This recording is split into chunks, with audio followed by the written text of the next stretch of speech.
Hola a todos y a todas, soy José María Muyor, él es José María Oliva, ambos somos profesores de la Universidad de Almería del grado de Ciencias de la Actividad Física y del Deporte.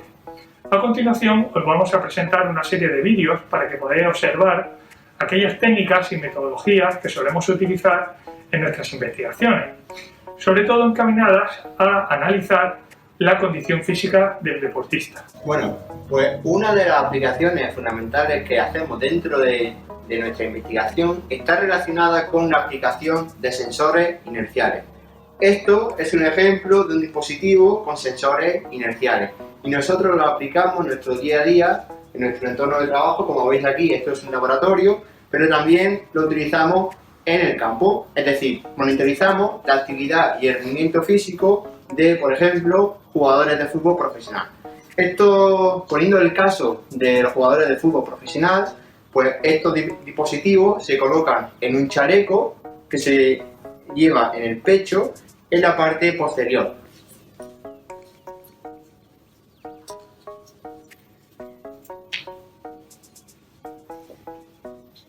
Y una vez que ya se ha colocado el chaleco o peto, que también lo llamamos, pues empieza a registrar todos los parámetros relacionados con el rendimiento. Por ejemplo, con este dispositivo podríamos conocer la velocidad a la que se desplaza el deportista, podríamos conocer la distancia recorrida en esa sesión o en ese entrenamiento, en ese partido. Podríamos conocer también la velocidad máxima, el número de aceleraciones, el número de desaceleraciones, un sinfín de variables que luego nosotros analizamos para conocer cuál ha sido su rendimiento dentro de la sesión. Todo esto ocurre gracias a los sensores y la tecnología que tenemos en el interior del dispositivo.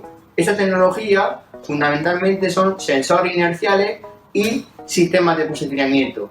Me explico. Un sistema de posicionamiento, por ejemplo, sería el GPS. Esto dentro tiene un GPS, igual que cuando nosotros vamos por la calle y conocemos la posición en la que estamos, gracias a ese GPS que nos dice gira a la derecha, gira a la izquierda, en función del sitio donde queremos ir. Este dispositivo nos va a permitir cuantificar dónde estoy. ¿Para qué?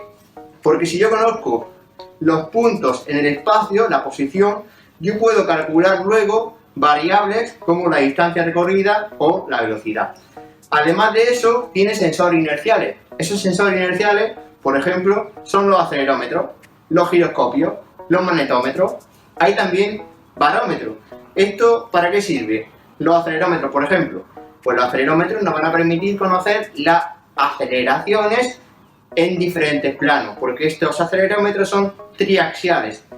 Es decir, nosotros podemos conocer la aceleración en el eje vertical, ¿vale? Un salto es una aceleración en el eje vertical. También podemos conocer las aceleraciones en el eje antero-posterior y también podremos conocer las aceleraciones en el eje medial lateral, ¿vale? Este movimiento del tronco sería una aceleración en el eje medial lateral. Al igual ocurriría con los giroscopios. Los giroscopios nos van a permitir conocer el giro, la información en relación al desplazamiento angular, la velocidad de giro. Si yo giro hacia la derecha, pues yo voy a poder conocer los grados por segundo a los que me he desplazado en ese giro o en este plano, o sea, en este eje de movimiento. En función del eje que está analizando, yo obtendré esa información gracias a los giroscopios. Con el magnetómetro, pues podré conocer la orientación del dispositivo o del deportista en su movimiento. Otra de las variables que se puede medir sería la altura que alcanzamos en el salto vertical. Por ejemplo, hay un test que se llama salto contra movimiento y yo puedo conocer cuál es la altura a la que salto, incluso cuál es el impulso en Gs, en fuerza G que genero a la hora de saltar. Una de las variables que podríamos medir sería aquellas relacionadas con la estabilidad o el equilibrio que tiene el deportista. ¿Por qué? Porque nosotros, al tener acelerómetros, pues podemos conocer cuánto te mueves. Si te mueves más, pues habrá más aceleraciones. Por tanto, en un test muy sencillo sería un test monopodal, ¿vale? Con una pierna, y hacer una sentadilla y levantar, ¿vale? Esto también lo podríamos hacer con la otra pierna, igual. Y de aquí podríamos conocer cuál ha sido la aceleración que hemos tenido, o la acelerometría, mejor dicho, que hemos tenido en el tronco, en una pierna y en la otra. Y así podríamos comparar los valores obtenidos. Otro ejemplo que podríamos utilizar para valorar la estabilidad sería un test en plancha frontal. Para ello me iría al suelo, haría una plancha, aguantaría unos segundos, por ejemplo 10 segundos, descanso, repetiría el test de nuevo con varias series para así poder comparar cuál es la evolución en cada una de las series. Lo normal es que a mayor número de series esa estabilidad se vaya perdiendo por la propia fatiga, y eso lo podríamos cuantificar con los sensores inerciales. Una de las variables que se podría analizar con este tipo de sensores serían aquellas relacionadas con el rango de movimiento articular. Por ejemplo, podríamos valorar la dorsiflexión de tobillo con un test muy sencillo, que consiste en colocar al deportista con la rodilla, una rodilla apoyada en el suelo, el otro pie adelantado y con el dispositivo dentro de una banda elástica, o sea, colocado dentro de un bolsillo en una banda elástica que fija al dispositivo a la piel. Me inclinaría hacia adelante y yo podría conocer cuál es ese rango de movimiento alcanzado. Otra de las variables más interesantes es que a la hora de ejecutar esta dorsiflexión de tobillo podría conocer también cuál es la desviación lateral hacia la derecha o hacia la izquierda, sea medial o lateral, que tiene ese tobillo. ¿Por qué?